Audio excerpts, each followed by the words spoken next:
The omission of my name was the first cut. The voicemail began with my mother's voice, cool and precise, each word a measured drop of ice. "Hello. We've made a decision. We are changing the company's structure. This is effective immediately. You no longer work with us. Our lawyer will be in touch." Then nothing. No thank you. No farewell. Not even the simple acknowledgement of my identity, Vivian. My name was etched on every account, every financial statement, every official document for 17 years. Yet here, in this moment of severance, I was rendered nameless. I played the message again. And then a third time, slowly, dissecting each inflection for a hidden meaning, a crack of regret. Perhaps a second message waited, something softer, human. There was only the void after the final word. I am Vivian Ross. I am 38 years old. I have devoted 17 years, which is to say, 17 tax seasons, 17 Decembers sacrificed to year-end reports, my entire adult life, to Ross Manufacturing Group. The company bears our family name, my grandfather's legacy. But when the foundations trembled, it was my back that bore the weight, my hands that steadied the ship. Now, with 37 seconds of recorded audio, I have been discarded. No conversation. No face-to-face reckoning. Just a voicemail, dissolving into the sterile hum of my Seattle kitchen. I sat there, a cup of gone-cold coffee before me. The refrigerator's drone seemed amplified, a mechanical heartbeat in the sudden quiet. My father hadn't spoken on the recording, but I knew his presence in the background. I heard it, the faint, unmistakable sigh after lawyer. His silent concurrence. The decision unanimous. My father, Graham Ross. My mother, Elaine. They took the reins after Grandpa died, but I was the engine. My sleepless nights were the fuel. They decided together. The part of me that was still their daughter screamed to call, to demand a reason, to claw for the truth. That part lost. Instead, a colder, quieter instinct took over. I opened my laptop, found the old email thread from a mind-numbingly dull financial conference in Phoenix 2 years prior. The lawyer, Kelly Lynn. Our exchange had been perfunctory then, just professional networking. Now it was a lifeline. I typed 5 words, devoid of context or emotion. It's time. Let's discuss options. I sent it into the digital ether, a single, definitive click. My mind flashed back to my first day at Ross, age 21, dressed for a corporate fortress, not a fabrication workshop. My shoes were too shiny. A manager grinned. "You look like you got lost on the way to a bank." He wasn't entirely wrong, but I was determined to learn. My grandfather, Aaron Ross, started it all in 1967 with a welding torch and his word. He passed as I graduated, leaving the company to my parents, a split that reserved a slice for my older brother, Zach. He wanted no part of the gritty, metallic reality. Zach dreamed in code and startup equity, fleeing to Austin before eventually drifting back to Oregon, into the clean abstraction of the executive office. I stayed. I began in purchasing, migrated to payroll, taught myself logistics by night. I became the necessary ghost in the machine, the one summoned when numbers bled red or contracts crumbled. Gratitude was never uttered, but doubt about my place faded. My mother would still introduce me, "Thiv's our numbers whiz," patting my shoulder as if I'd just aced a middle school math test. She keeps us all in order. I believed I was indispensable. That belief was a shield, until the year the shield itself became a liability. When 2 major clients stalled payments, I took a second mortgage on my house to meet payroll, funneling the money through a shadow entity to mask the desperation. I logged it as stabilization liquidity. When the crisis passed, I stood outside my father's office and heard him praise Zach for his shrewd billing strategy. Zach, who hadn't touched the books in months. I absorbed the blow, as I always did. I told myself the company's survival was the only credit that mattered. I was the silent partner to my own erasure. I repeated my mantra like a prayer. It doesn't matter who gets the credit, only that the company survives. My role wasn't formalized in the corporate charter. It existed in the emergency protocols, the digital backup drives, the essential, unseen fail-safe. But the landscape began to shift. Invitations to strategy meetings grew sparse, then ceased entirely. You have enough on your plate, Viv, my mother Elaine would say, her tone a gentle dismissal disguised as concern. Focus on your strengths. Then, a new organizational chart circulated. My name, my title, nowhere. When I pointed to the empty space where Vivian Ross, CFO, should have been, she offered a placating smile and a pat on the hand. Sweetheart, we value you. It's just boxes and lines. Don't read into it. That was 2 years ago. A year later, I visited the company website. On the Our Leadership page, I found my family framed in a triumphant triptych: Graham Ross, founder; Elaine Ross, president; Zach Ross, chief executive officer. My portrait had been removed. The entire finance division had been scrubbed from the narrative. I took a screenshot, my cursor hovering over the save button, not for a lawsuit, but as proof to myself that I wasn't hallucinating my own dissolution. I had become the silent, invisible gear, acknowledged only by the grating screech of a breakdown. Yet I stayed. A stubborn, childlike part of my heart clung to the belief that they would look up one day and truly see me again, that the ledger of my sacrifices would finally be recognized, that the word family still held contractual weight in our shared enterprise. My vanishing wasn't an event, it was a process. A slow, meticulous deletion. First, a critical project folder I'd managed for years simply disappeared from the server. Then, my access credentials to shared financial drives were revoked. I was quietly removed from executive communication threads. The reality of it crystallized the day I tried to open my master supplier database, a system I built from nothing 6 years prior. The screen flashed a single, sterile verdict: access denied. I emailed Zach, assuming a technical error. His reply was breezy, almost offhand. Oh, that. We migrated platforms. Nothing urgent. I requested the new permissions. They never arrived. Weeks later, my keycard failed at the conference room door, the same room where I'd once presented annual forecasts. The security system must have updated, Mom said with a vague wave. I'll have someone fix it. No one ever did. One by one, the vital streams of information that once flowed through my hands were diverted. The work became faster, sloppier, but efficiency was the new gospel, and my insistence on accuracy was recast as obstruction. The final, tangible proof arrived with the annual shareholder letter. It was late, printed on thick, impersonal stock instead of emailed. The supporting data I'd always included was absent. The financial graphs were unfamiliar, their lines telling a different story. The prose had Zach's aggressive, simplistic stamp. But it was the bottom of the page that held the real message. 3 signatures. Elaine. Graham. Zach. My 40% ownership stake remained, a ghost in the legal machinery, but in every practical sense, I was being painted out of the picture. The silence in my kitchen was no longer punctuated by the refrigerator's hum. It was absolute, a vacuum where my professional existence had been. I wasn't fired. I was made obsolete. Gently, patiently, I was reduced to nothing.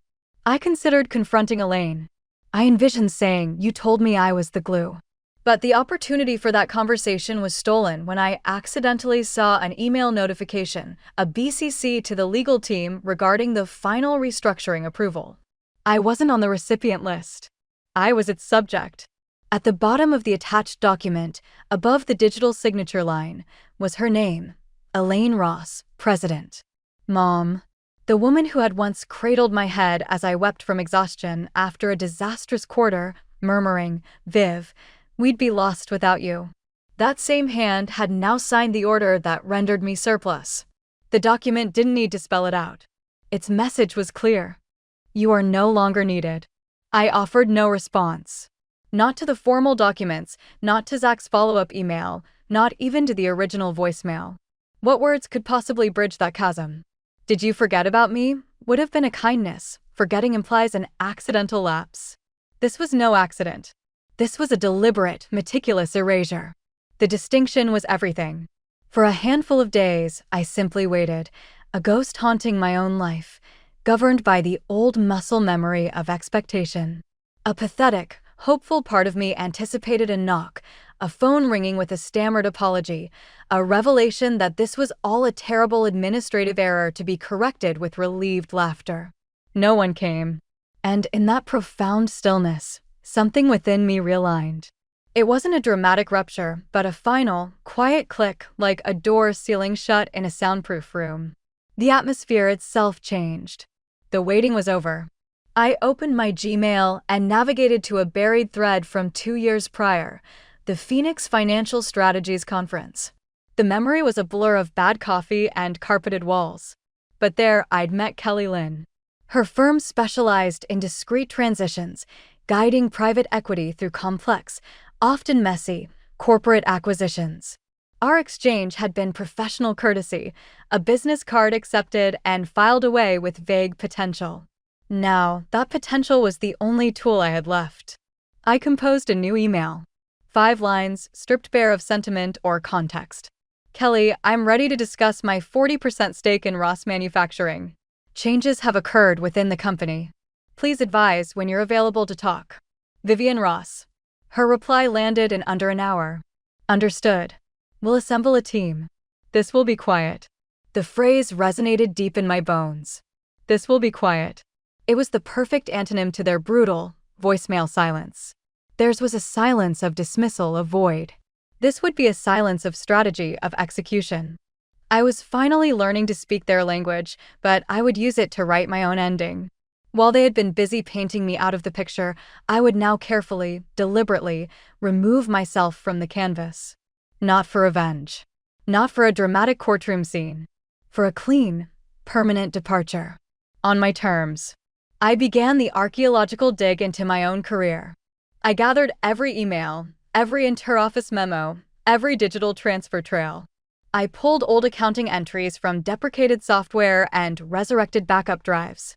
Most crucially, I compiled every record of the personal loans I'd funneled into the company, the second mortgage, the redirected savings, the liquidity infusions disguised as vendor payments.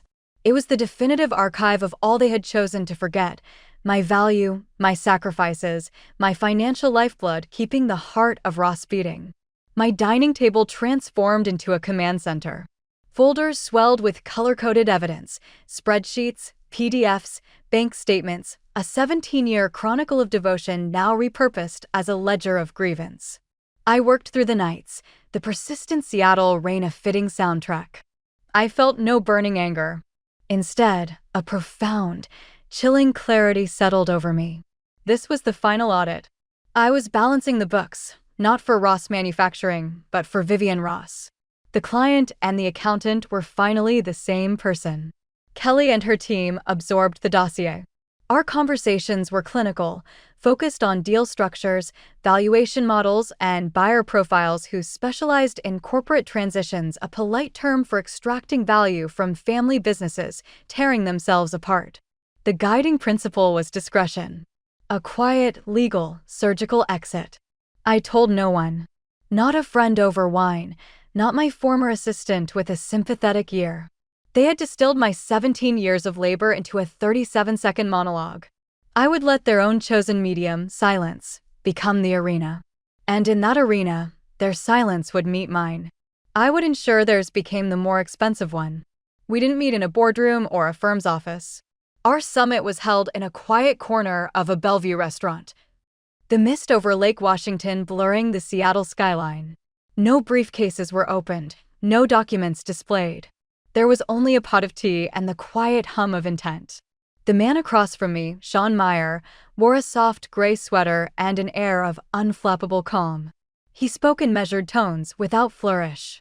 His firm, he explained, specialized in acquiring stakes from departing partners in family-owned enterprises, particularly those experiencing what he termed transitional turbulence.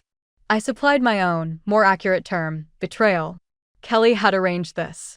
Everything was to be calm, and everything was to be legal. Sean didn't ask for my story. He had no need for emotional narratives. The binder I'd assembled, with its color-coded tabs and chronological breakdowns, spoke a language he understood perfectly, the cold grammar of financial proof, personal risk, and institutional ingratitude. He turned the pages slowly, pausing at the records of my personal loans, the payroll I'd covered, the second mortgage. He stopped at the duplicated reports, the sanitized versions presented to the board beside the raw, unedited QuickBooks entries I'd preserved. "You were the contingency plan," he said, his voice devoid of judgment. "The human stopgap. They leveraged your loyalty until it became an inconvenience, then retired the function." I said nothing. I watched the steam curl from his cup, a fragile ghost dissolving into the air. The following week, his team began their due diligence. Using my still valid ownership credentials, they accessed a trove of data, board minutes, supplier contracts, lease agreements. What they sifted from the digital records was telling. A cost center labeled strategic reinvestment was, in fact, a sinkhole for a failed Texas venture, Zach's pet project, which Elaine had fiercely defended. Over $800,000 in losses were obscured there, buried beneath layers of convoluted accounting. Elsewhere, they flagged consistent, substantial payments to a marketing agency lacking a verifiable physical address. A shell company, a kickback scheme, or simple graft, the exact nature mattered less than its existence. I asked for no details, demanded no exposé. The knowledge was sufficient. My proof had been validated. Within a fortnight, the transaction was complete. My 40% stake, valued by a disinterested third-party appraiser, was sold directly to Sean Myers Holding Company. There was no boardroom drama, no vote of the partners. The operating agreement, neglected and outdated, contained no clause granting my family the right of first refusal. The sale was my absolute prerogative. We signed the final papers in a neutral, tastefully bland office in the city's financial district. A lightwood table. Walls free of the familiar Ross logo or any homilies about heritage. The only sounds were the scratch of pens and the profound, satisfying quiet of a concluded matter. Once the wire transfer cleared, Kelly forwarded a draft of a departure notice for my approval, a polite corporate missive to formalize the split. I didn't bother to open it. Instead, I opened the voice memo app on my phone and found the original recording. I pressed play. My mother's detached voice filled the space. "You will hear from our lawyer." They had intended that line to be a full stop, a final barrier between their new order and my discarded past. But they had miscalculated. Instead of a wall, they had handed me the key to a door. I moved the audio file to an archive folder labeled Closed. Then I composed my only official communication. It contained no salutation, no sign-off, no trace of sentiment. Transfer complete. All further correspondence to be directed to the board. A single period ended the sentence, and 17 years of my life with it. On my computer desktop, I located the folder simply named Ross.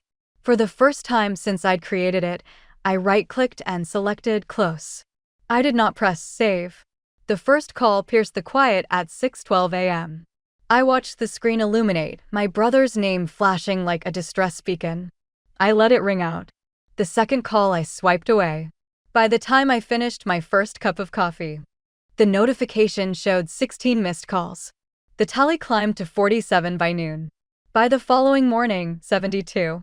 Zach was carpet bombing every number associated with me, my personal cell, my defunct office line, even, desperately, Kelly Lynn's direct number. She held the line, offering no response. His voicemails stacked up, each one more fractured and pleading than the last, the polished CEO veneer cracking under strain. On the third day, I answered. Not from a place of pity or a desire for reconciliation. I was a collector of a sort now, and I found myself curious about the specific tonal quality of unadulterated panic. "Vivian. Viv, you have to stop this. Please, you don't understand what's happening." His breath was ragged, a staccato rhythm against the receiver. In the background, I could hear the sharp, anxious click of dress shoes on polished tile, likely the executive office floor. "Everything's frozen," he rushed out. "The investor, your buyer. They've initiated a forensic audit. They say they've found discrepancies. Viv, they're dissecting everything, line by goddamn line." I allowed a few seconds of static-filled silence to stretch. "Due diligence is a standard contingency, Zach. You know that." The sound he made was unnerving, a choked hybrid of a laugh and a gasp. You don't get it. They're excavating. The Texas project reports, the old supplier agreements, Mom's restructuring paperwork. They've found gaps, Viv. They've found things that could be misinterpreted. Or that just are bad. Which is it? I asked, my voice level. A misinterpretation or a problem? He couldn't answer. The silence from his end was its own confession. You have to help us, he implored, his words collapsing into a plea. You need to talk to them. They'll listen to you. Just vouch for us. Tell them it's all above board, that we're clean. I can't. Why? The word was a snapped wire. I leaned back in my chair, looking out at the gray Seattle morning. Because you said I was free. The line went so quiet I could hear the faint hum of his end. You will hear from our lawyer, I quoted into the void. Instead, my buyer heard from yours. Now your company has a new, significant minority stakeholder. One with a team of forensic accountants and pointed questions. Questions that are no longer my responsibility to answer. Viv, his voice fractured, shedding its executive armor. It wasn't supposed to be like this. Mom never thought you'd actually. That I'd actually what, Zach? He hesitated, the truth sticking in his throat. That you'd really leave. Just capitulate. That you'd sell your birthright. To them. I offered no rebuttal, only the quiet of my withheld breath. You were supposed to fight for it, he said, so softly it was almost a whisper.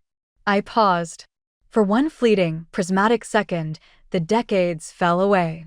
I heard not the CEO, but the boy who'd shared a pint of Rocky Road on the back steps before ambition and family mythology twisted us into strangers performing in a play we hadn't auditioned for. You wanted me to fight, I clarified, the realization crystalline. So you could have the moral victory of forgiving me when I inevitably lost. He didn't deny it. There it was, the unspoken family covenant. If I had erupted in rage, if I had wept and begged, I would have played the emotional, unstable daughter, reinforcing their narrative of my irrational attachment. If I had simply absorbed the insult and stayed quiet, they would have assumed I'd accepted my diminished, invisible role. Both paths left their power intact. I had chosen a third way, a silent, strategic, and legally binding exit. You can still fix this, he insisted, a last gambit. One phone call. Just tell them to stand down. No, I said, the word final as a judge's gavel. You have to fix it. You made it abundantly clear I wasn't part of the real decision-making. So, make a decision. I ended the call. He tried twice more. I didn't answer. 10 minutes later, my phone buzzed with a call from Kelly. Her update was succinct. Sean Meyer's auditors, empowered by their new ownership stake, had elevated their review to a formal inquiry. My name was a ghost haunting the old file structures, a glaring omission in the new, sanitized records. The situation was escalating. Legal ramifications were likely. They were in trouble. Deep, existential trouble. I felt no thrill of schadenfreude, no burning vengeance. Instead, a profound, almost unnerving calm settled over me. It was the stillness of the eye of a storm, but for the first time, I understood I was no longer in the storm. I had been standing in its howling center for 17 years, mistaking the chaos for purpose. Now, I had simply stepped out. A few days later, a new email appeared from Elaine Ross. It contained no apology, no explanation. Just a single, stark line, we can meet in private. No lawyers. I did not reply. I hit print, fed the sheet of paper into a neutral manila folder, and filed it away with the rest of the archives. A document for the record, nothing more. And so, the structure they had built, on my labor, my loyalty, my silence, began its descent. It did not fall with a spectacular crash, but with the inexorable, quiet groan of a building whose final, critical support had been silently withdrawn. It was collapse in slow motion. I did not block their numbers or filter their emails. There was no need for such a definitive gesture. Zach's frantic calls ceased altogether once headlines in the local business journal picked up the story of the audit and ownership turbulence at Ross. Elaine began a regimen of weekly emails. They were models of strained formality, always concluding with respectfully Elaine. My father, Graham, maintained a perfect radio silence absence. I set up a rule in my inbox. Anything from their domains was automatically forwarded to Kelly's office. Her assistant's boilerplate acknowledgments would bounce back. I never opened the originals. It was cleaner that way. I had braced for a second wave of grief, for the silence to become a palpable weight of mourning. It never arrived. Instead, what filled the space left behind was simply space. A long-forgotten room to breathe. It was not loneliness. It was respite. I awoke without the familiar ache of a clenched jaw. My hand no longer twitched to refresh my email every 5 minutes. Weekends regained their shape, unhurried and mine. I drank coffee while it was still hot. I watched sunlight track across my floor and understood it was not time stolen, but time given. For the first time in nearly 2 decades, my calendar belonged to me. Its blank squares were not voids of neglect, but possibilities. It was not littered with meetings to discuss other people's emergencies, nor dedicated to cleaning up mistakes I was supposed to feel privileged to handle. There was just quiet. In that quiet, the final understanding crystallized. They had not erased me because I was incompetent or obstructive. They had erased me precisely because I was competent, because I had become indispensable in a way they could neither control nor, in their hearts, fully acknowledge. I was a living testament to a debt they refused to honor. So, they attempted to wipe the slate clean. But here is the essential truth they failed to grasp. When you are erased, you do not vanish. You are simply made inconvenient. You become a variable they can no longer easily manage, an equation that no longer balances in their favor. The package arrived on a Thursday. A nondescript, brown-padded mailer. No return address, no enclosed note. Only my name on the label in my mother's elegant, familiar script. Inside, cushioned by bubble wrap, was the photograph. The one from the main office lobby, taken years ago. In it, the 3 of us stand before the original warehouse, Graham, Elaine, and me, smiling a united, hopeful smile. The narrative of the frame claimed we built this together, that we shared the dream. I once believed that fiction. Now, holding the frame in the light, I saw the evidence I'd previously missed. The wooden corner was chipped, and a fine, hairline crack fissured the glass, its path slicing directly across the image of my face. It was not a malicious score, but the kind of flaw that comes from neglect. From being stored carelessly. As if time itself, or indifference, had patiently worn me away from the picture.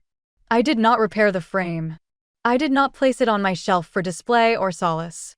I did not shatter it in a fit of symbolism. I opened a drawer in my desk, laid the photograph inside, face down, and gently closed it. The soft shush of the drawer was the sound of the final door closing. No slammed door, no dramatic exit. Just a perfect, quiet seal. They had issued their decree, "You are no longer with us." My reply required no transmission. It was complete in my understanding, acknowledged. That is sufficient. Sometimes, the last word is not the one you speak, but the profound truth you choose to withhold. And sometimes, the most authentic family portrait is the one they return to you by unmarked mail, because their own curated history has become too painful to behold. If you have ever been quietly excised from the frame, not for a failure, but for the formidable strength of your presence, you owe no explanations. You need only leave your mark, a silent testament in the margin. Understood.